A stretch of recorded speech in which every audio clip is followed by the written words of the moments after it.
Hey, what's up? Today I'm going to be giving a film review for the film In the Heart of the Sea.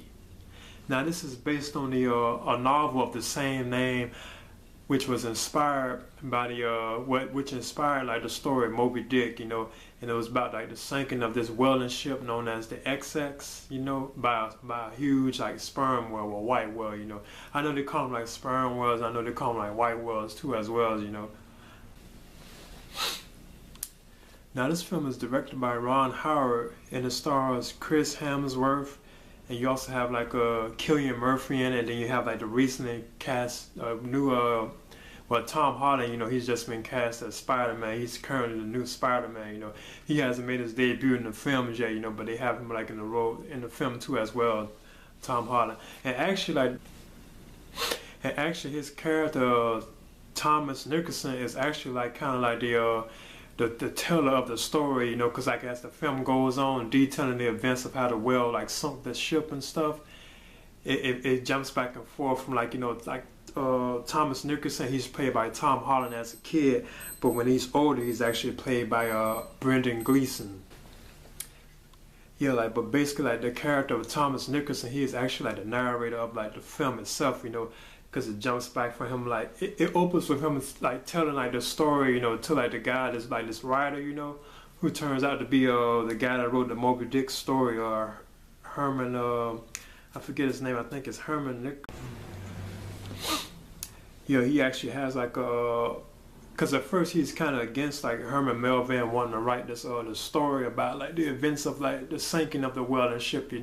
He's kind of against it at first. Thomas Nicholson, played by Brendan Gleeson, as when he is old. But then he agrees because of his wife. She tells him like to go ahead and tell this Mr. Melville, Herman Melville, who is the actual author of the Moby Dick storyline. He agrees to go ahead and tells him about like the events which inspired Herman Melville to write a novel called Moby Dick, which is like kind of later on revealed. But basically, like the events of the film is about them out to actually like hunt whales, but they come across this massive like white whale, sperm whale, that actually sinks like the excess ship, known as excess.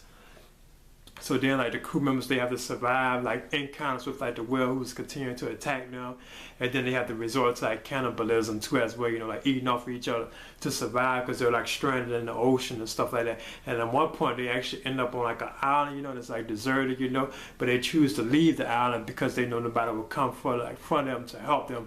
So they decide like to fix the boats back up, get and go back out into the sea, in danger of having to confront this like massive like white whale too, as well.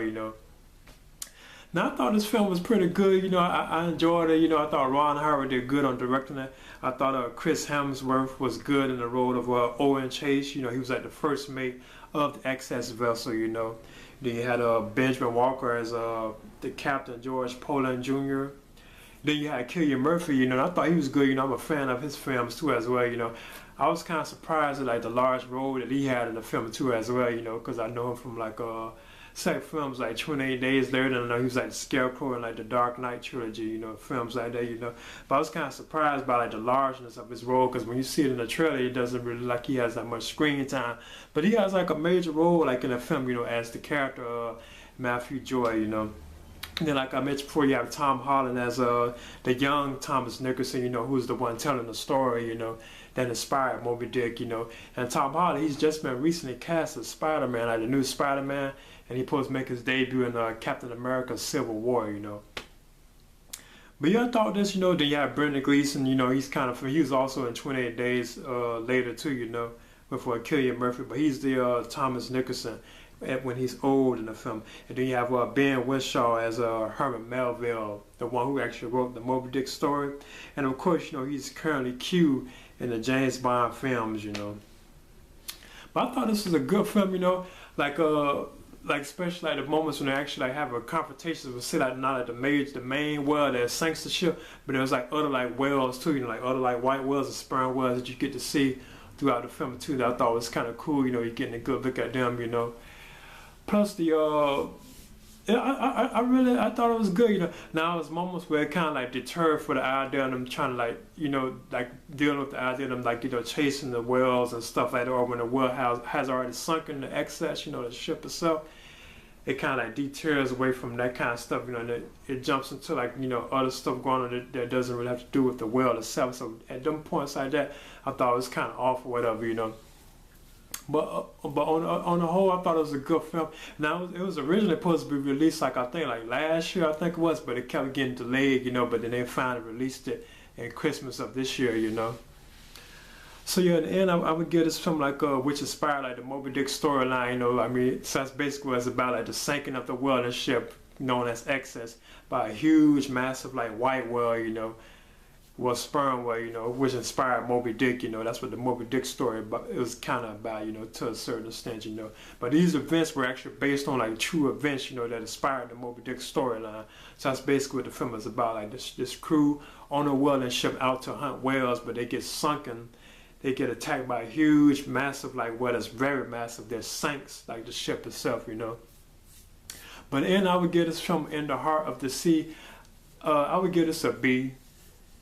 I would recommend it, you know, especially like fans of like Ron Howard films, you know, or like Chris Hemsworth, you know, because you know he's played like Thor and stuff like in the Thor films and in Avengers films, you know, and like Cillian Murphy and stuff like that, you know, or if you're just a fan of these kind of like films, you know, where they're out to sea and they have to face like, you know, these dangers and stuff like that, you know, which I thought was kind of cool. So yeah, I'd be giving In the Heart of the Sea, I'll be giving this a B, and that's my review for this film. All right.